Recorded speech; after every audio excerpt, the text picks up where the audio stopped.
Okay, I started in this business in 1977, worked in it for about 35 years, and now I do videos. A lot of them are how-to videos, but lately I've done a few videos on what I think are scams, what I think are lies on about energy-saving equipment, especially for air conditioning. And people telling you things that just simply aren't true, that they've faked the results. They have to have faked the results to get what they got. Okay, this is one about putting a shade around your air conditioner. This is a little thing you can put around your air conditioner. It kind of shades the air conditioner. I don't have a problem with it. I don't think it would make any difference. It would help any, but it can't hurt. Well, probably not anyway. And here's the problem.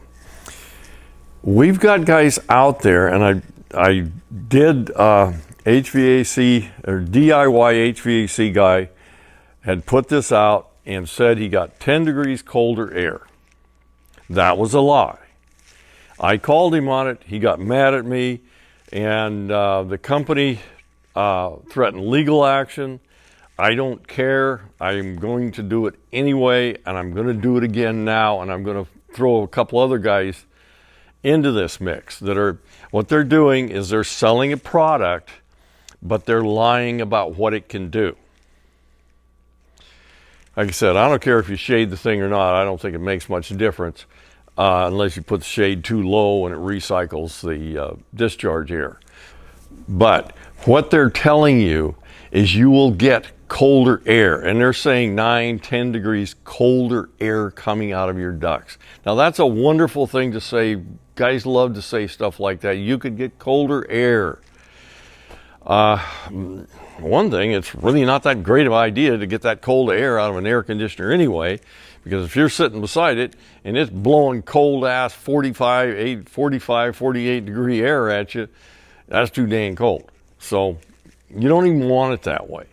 But it's a good sales tactic to say you can get all these wonderful things. Okay, I looked at DIY HVAC guy's numbers. He's done this, he did it last year, he's doing it again this year. He's done another video. And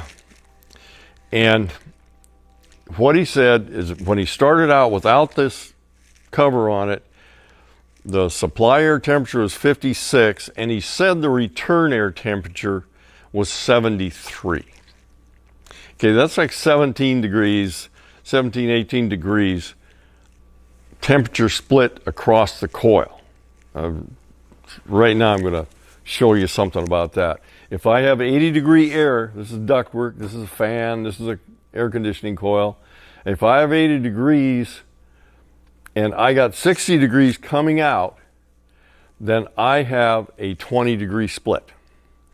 Now 20 degree split is pretty close to what it should be. Newer air conditioners are often a little bit less than that, but they'll be right around there. Well, okay, so he's got 17, maybe 18 degrees of split. That is almost perfect. Some high efficiency air conditioners can be as low as 16 degree split. But that's what we want to make this operate.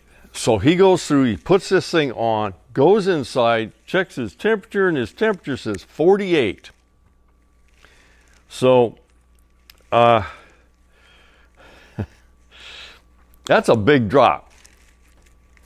And that's a big drop. Yeah, that's a big drop. And there's some tents in there, and I've kind of ignored the tents. So he's gained all this efficiency. He had the most efficient air conditioner to start with. It was doing exactly what it was supposed to do. That's what the temperature split is. This was not an overstressed machine that was not performing because the outside unit was too hot. It was nothing like that. It was working as designed. And so he says he's got 48 degrees. Using his numbers, 73 to 56. Okay, that's 17 degree split. And like I said, there's some tenths in there, and so it may be more like 18. But that's about what it should be. Now he's saying he dropped down to 48. Now you say, well, that's great, isn't it? Efficiency went way up. Efficiency actually went way down, but you can't get that kind of temperature and expect that machine to continue to operate, because it will not. I have a rule I call the rule of 20s. And it's very simple. Heat does not move from one place to another without a temperature difference. And if you have a 5-degree temperature difference, it moves very slowly. 10 degrees, a little bit faster. When you get to 20 degrees, heat moves pretty fast. So, if I have a 73-degree return air temperature going through a coil, if I got 48 degrees temperature coming out, the temperature of this coil is much lower than that. It's going to be about 20 degrees lower. That's one of my 20-degree things. So the refrigerant that's boiling inside this pipe and absorbing heat is going to be about 20 degrees colder than this supply air temperature. Okay, what's 20 degrees off of 48? That would be 28 degrees. What happens at 28 degrees? It freezes. You can't have an air conditioner that coil temperature, the boiling temperature of the refrigerant inside the coil, can't be that low, or it will freeze into a block of ice.